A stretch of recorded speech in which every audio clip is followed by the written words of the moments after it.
이번 토라 포션에는 여러 가지 사건들이 일어나고 있습니다. 18장에 보면은 아브라함이, 그래서 이렇게 쳐다보니까 맞은편에 사람 셋이 서 있는 거예요. 그래서 여기 사람 셋이 서 있는 것은 천사들이다. 그러니까 그때 당시에는 천사들이 그렇게 사람의 모습으로 나타나기도 하고 그런 모습이 흔했다고 그렇게 랍비는 쓰고 있고, 그러니까 이들을 대접하기 위해서 아브라함이 달려가는 모습이 있고, 여기에 세 천사가 어떤 사람들인가, 랍비의 해석은 천사는 하나님의 그 일을 맡아서 가서 하는 하나님의 종들이라고 할까, 한 천사는 한 일만 이렇게 한다는 거죠. 세 천사를 보내신 것은 세 가지 일을 시키기 위해서 보내신 것이다. 그래서 첫 번째 천사는 미가엘 천사, 미가엘 천사로 보내서 아브라함과 사라 네 가정에 아들 낳을 것이다, 이걸 지금 알려주는 그 미가엘 천사가 들어있고, 또 한 천사는 가브리엘 천사는 군대장관과 같은 그런 천사지요. 그래서 소돔과 고모라 그 지역을 이제 멸하러 가는 미션을 받은 그런 천사가 있고, 또 한 천사는 라파엘 천사다. 라파엘 천사는 치료해주기 때문에 구원해주는 그런 일을 하는. 그래서 아브라함이 지금 할례를 받고 아픈 중에 있는데 그것을 치료해주고, 그래서 앞으로 아들을 낳을 수 있도록 건강하게 해야 되니까, 그리고 롯을 또 살려주는, 그래서 라파엘이 거기에 있다. 그리고 4절에 보면 여기에 발을 씻다, 그런 먼지는 그 지역 사람들, 가나안 사람들의 신이래요. 그래서 먼지를 아주 그 신처럼 이렇게 섬긴다고 그러네요. 그래서 발을 씻으라 이런 말은 내 집에 들어올 때 그 가나안 지역에 그런 우상 같은 것이 내 집 안에 들어오지 못하게 하기 위해서 발을 씻고 들어오게 이렇게 하는.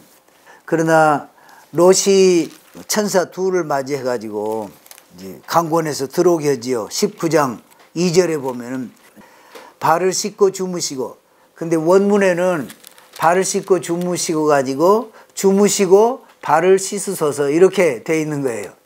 먼저 자고 발을 씻는다.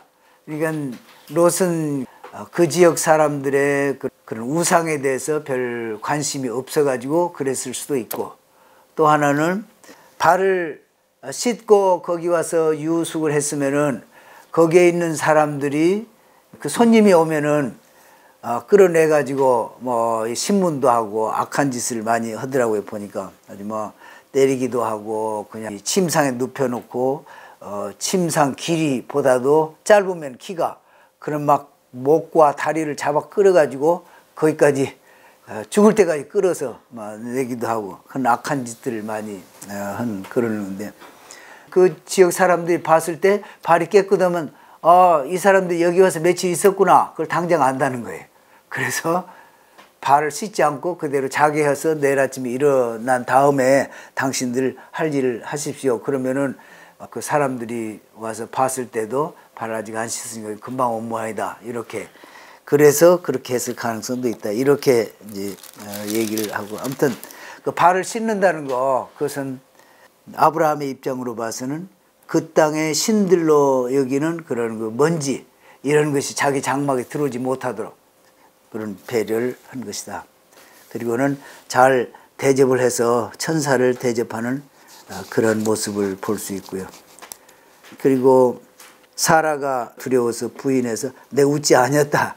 여기서 이제 랍비가 해석은 조소해서 웃는 것이 아니고 즐겁기도 하고 또 웃음도 나오고 그래서 이렇게 웃은 것이다. 믿음이 없어서 그런 것은 아니다.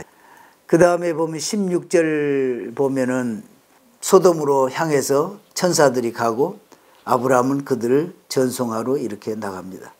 하나님이 이렇게 나오신다고. 그래서 하나님은 우리 눈으로는 보이지 않기 때문에 하나님이 함께 계시는다고 그러니까 이렇게 이해는 하는데, 아까 세 사람 천사들은 사람의 모습으로 와서 두 사람은 떠나고 라파엘하고 가브리엘은 지금 소돔을 멸하고 롯을 구하러 이렇게 떠나고, 미가엘 천사는 떠난 것으로, 그리고 이제 하나님이 또 여기에 나타나신 것을 볼 수 있어요. 그러니까 세 사람 중에 하나가 한 분이 하나님이신 것이 아니고 세 사람은 천사인데 하나님이 여기 또 나타나신 것을 볼 수 있다, 이런 얘기입니다. 19절. 그래, 여기에 보면은 원문하고 좀 애매한 부분이 있더라고요. 그 내용이 빠져 있어요. 원문을 그대로 번역하는 거 보면 19절, 내가 그를 사랑하였다, 이렇게 나와요. 하나님이 아브라함을 사랑하였다는 거예요. 거기에 사랑한다는 단어는 본래 1차적으로는 지식, 안다, 이런 말인데 2차 의미로는 사랑이라는 말이에요.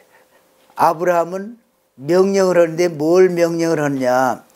They keep the way of Hashem. 하나님의 그 방법, 하나님의 하시는 그 방법을 지키도록 아브라함은 자녀들과 그 가족에 있는 사람들에게 명령하고, 다시 말해서 가르치고 명령하고 그런다는 거예요.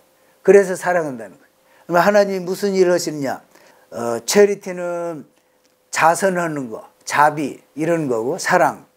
저스티스는 의, 공의. 근데 우리말로는 의와 공도, 이렇게 했는데 하나님이 하신 일은 항상 사랑과 사랑의 표현으로 이렇게 자비를 베풀고 긍휼을 베풀고, 그리고는 정의, 공의, 의를 행하시는 것. 이 두 가지, 이것을 늘 자녀들에게 가르칠 것이기 때문에 아브라함을 사랑하신다는 거예요. 그리고 사랑하셨다는 거예요. 그래서 내가 그에게 한 일들, 그것을 이루려 함이라.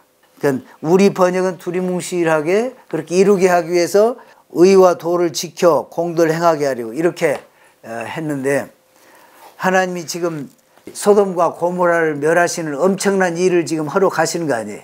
하늘에서 유황비를 내려가지고 그 일을 하나님이 안 가르쳐 주셨으면 몰랐을 거라고요. 그 멸한 뒤에 어떻게 그러는가 보다 소식이나 들었을 거죠. 근데 하나님이 가르쳐 주면은 아브라함은 그 하나님이 하시는 일을, 공의로운 일, 또 자비, 이것을 자손 대대로 하여튼 할 수 있는 대로 가르치고 지켜서 행하고 할 것이기 때문에 내가 이 일을 지금 알린다. 그렇게 함으로써 내가 그에게 한 얘기, 하나님이 아브라함을 불러서 하신 얘기가 뭐지요? 네 자손을 무수히 많게 하겠다. 네 자손이 애굽에 가서 객이 돼가지고 거기서 종노릇을 하게 될 것이다. 그리고 이 나라가 침공을 받아서 어려운 때가 있을 것이다. 또 마지막으로 또 뭘 하셨어요? 모든 민족이 너로 인해서 복을 받게 될 것이다. 그러니까 메시아가, 쉽게 말해서 메시아가 내 씨 가운데 와서 천하 만민이 복을 받게 될 것이다. 이 일들을 이루시려고 하시는데, 아브라함을 택해서 그렇게 하시는데, 아브라함을 보니까 하나님이 하신 일을 잘 보고 자손들에게 그렇게 잘 가르친다는 거예요. 그렇게 잘 안 가르치면 그게 한 1, 2대 가고는 끝날 거 아니에요. 그러니까 이걸 할 수가 없는 거라. 하나님께서 아주 중요한 그 포인트가 자녀들에게 늘 가르치고 반복해서 가르치고 그렇게 하라는 거예요. 그래서 사람이 자녀들에게 반복해서 가르치는 것이 무엇인가 보면은 그 사람이 중심에 두고 있고 가치를 두고 있는지를 볼 수가 있다. 그래서 그것을, 그래서 여기서는 진짜 하나님이 그 체리티, 자선과 사랑과 그 다음에 저스티스, 공의와 의와 공평, 이 두 가지를 이렇게 강조를 하시는데, 유대인들의 특성이 세 가지인데, 첫째는 사랑하는 마음이 많은 거예요. 자비심, 불쌍히 여기는 마음. 그리고는 또 하나가 부끄러워서 약간 그 말을 함부로 못하는, 요즘은 좀 달라진 것 같기도 하지만 얼른 말을 잘 안 하는 그러한 특성이 있고, 셋째는 자선을 베푸는. 그래서 이 세 가지 중에 제일 끝에 그 자선, 아마 자선 베푸는 일이 유태인들의 특징이다. 그래서 보면 지금도 미국 같은 데서 이스라엘 무슨 일이 있다 그러면은 모금 운동하면은 자비를, 그러니까 긍휼, 돈을 모금하는 일을 이렇게 잘 한다 그러더라고. 그게 여기에서부터서 유래된 거다 이렇게 얘기를 합니다. 하나님은 아브라함을 사랑하시는데 자손들에게 그렇게 철저히 잘 지키게 가르치고 지키는 것을 보고 이건 내 마음에 든다 이런 얘기죠. 우리는 복음을 늦게 받아들이고 그래서 자녀를 그렇게 할 기회가 적지만은 지금부터서라도 열심히 잘 해야겠습니다. 또 20절에 보면 부르짖음, 여기서 크게 부르짖은데 그 부르짖음이 뭘까? 랍비의 해석으로는 하나님을 배반하는 그러한 것으로 인해서 땅에서 부르짖음이 있을 수 있고, 또 하나는 죄 없는 사람이 아무 이유 없이 그냥 폭력을 당하는 그런 경우 많잖아요. 그냥 폭력을 행하고, 또는 지금 어떤 형편이었든지 그냥 억압에 눌려가지고 그냥 그 눌린 사람들 있잖아요. 그래서 그 눌린 억압 때문에 이렇게 소리를 질러서 하늘에 상달하게 하는, 그래서 그것이 그렇게 차면은 하나님의 귀에 들리고 올라가고, 그래서 하나님은 그것을 보러 내려오셔서 그런지 아는지 보려 하노라. 21절에 원문에 보면은 그러면은 아주 심판을 하겠다, 내가 벌하겠다. 그렇지 않은 것은 그 정도에 따라서 하나님이 판단하시지만은 사실이 그러면은 바로 내가 멸하려 하노라. 그래 이제 아브라함이 하나님 앞에 이렇게 구하는 장면이 나옵니다. 의인 50명이 있으면은 그 의인 50명도 그냥 돌아보지 않고 다 죽이시겠습니까? 아브라함 생각에는 지금 거기에 큰 도시가 소돔과 고모라가 있고 5개 도시가 있다고 그러네. 거기에 그 5개 도시가 아드마하고 스보임하고 벨라, 5개. 벨라가 제일 작은 도시. 그러니까 아브라함의 입장으로 보면은 노아 할아버지 집에서 39년을 같이 지냈다니까. 노아 홍수에 대한 얘기, 사람들이 어떻게 죽어가는가 하는 것을 많이 보지 않았겠어요? 근데 또 이 도시가 5개가 이게 다 없어진다. 그리고 또 이 아브라함의 입장으로 보면 내 후손을 통해서 천하 만민이 복을 받게 하겠다고 그러는데, 아이, 사람들에 대한 불쌍한 생각이 들지 않겠어요? 아이고, 너무 엄청난 거예요. 그러니까 간절하게 구하는 그런 모습인 거죠. 참 그런 자비를 베풀라.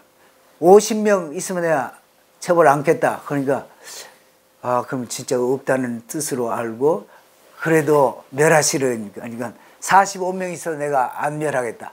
그러니까 그때는 도시들 아주 작은 도시는 재놓고 40명이 있으면은 어떻습니까? 나중에는 새 도시 30명이 있으면 어떻겠어요? 나중에는 한 도시만 10명이 있으면 어떻게? 그래서 10명까지도 이렇게 없어서 하나님이 멸하시는 것이 거기에 나오는데, 아브라함은 부름을 받아서 너 자손도 많이 되지만 천하 만민이 너로 복을 받을 것이다. 그래서 품고 있는 그릇이 있는 거예요. 참 그의 믿음이고.